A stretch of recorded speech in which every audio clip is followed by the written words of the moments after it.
તો દર વર્ષે મળતા બહોળા પ્રતિસાદને પગલે અમદાવાદમાં પણ TV9 એજ્યુકેશન એક્સપોનું આયોજન કરવામાં આવ્યું છે।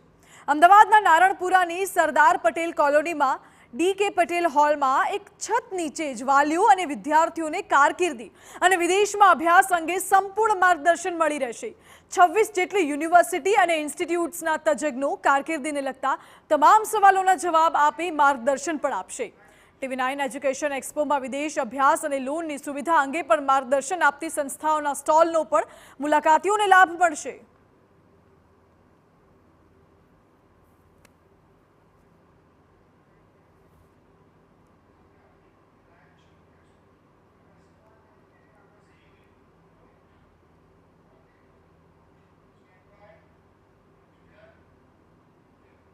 TV9 દર વર્ષે એજ્યુકેશન એક્સપોનું આયોજન કરે છે અને બહોળો પ્રતિસાદ મળે છે, જેને લઈને આ વર્ષે પણ એજ્યુકેશન એક્સપોનો આરંભ કરવામાં આવ્યો છે। અમદાવાદમાં પણ અત્યારે મુલાકાતીઓ આવી રહ્યા છે। મારા સહયોગી હાર્દિક મોદી અત્યારે ત્યાં ઉપસ્થિત છે। હાર્દિક, ત્યાં અત્યારે કેવો માહોલ આપ જોઈ રહ્યા છો?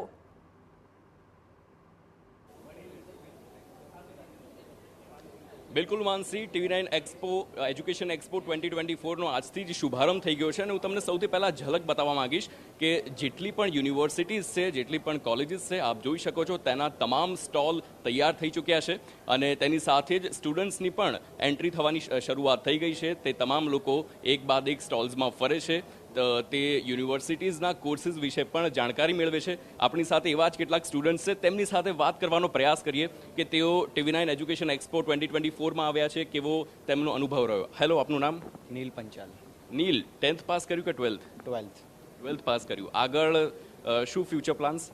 આઈટી કરવું છે। આઈટી કરવું છે, સો બહાર જવું છે કે પછી અહીંયા જ? એ પ્લાન નથી બહાર જવાનો, પણ અહીંયા સારી યુનિવર્સિટીઝ મળે તો અહીંયા જ। ઓકે, તમે TV9ના એક્સપોમાં આવ્યા, કેવો રહ્યો અનુભવ? સારો રહ્યો। ઓકે, કઈ કઈ યુનિવર્સિટીઝ માટે તમે માહિતી મેળવી?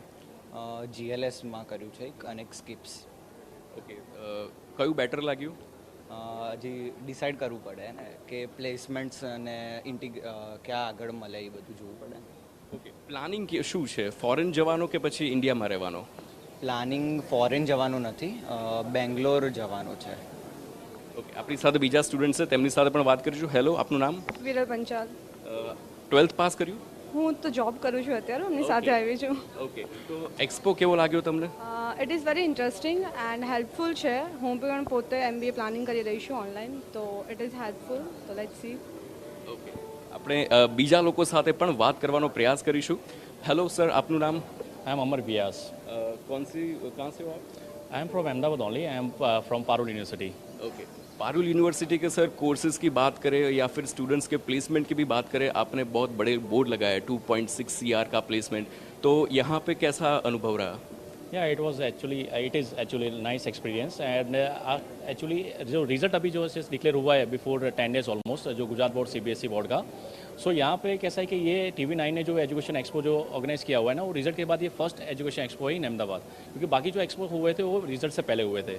तो अभी जो रश वगैरह है वो भी काफ़ी है यहाँ पे, जितने भी स्टूडेंट्स हैं, पेरेंट्स हैं, वो यहाँ पे एक प्लेटफॉर्म दिया गया है TV9 एजुकेशन एक्सपो के माध्यम से, क्योंकि एक ही जगह पे सारे जो डिफरेंट यूनिवर्सिटीज़ है उनका यहाँ पे उनको करियर काउंसलिंग मिल जाए।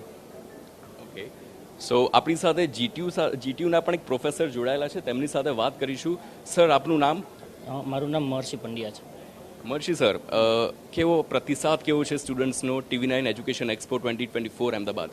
કારણ કે જેમ સરે કીધું આગળ એમ, કારણ કે રિઝલ્ટ આવ્યા પછી જે પહેલો એક્સપો છે તો બહુ સારો પ્રતિસાદ છે અને તેનાથી સ્ટુડન્ટ્સને પણ બધી યુનિવર્સિટી અને બધા કોર્સની માહિતી મળી રહે છે।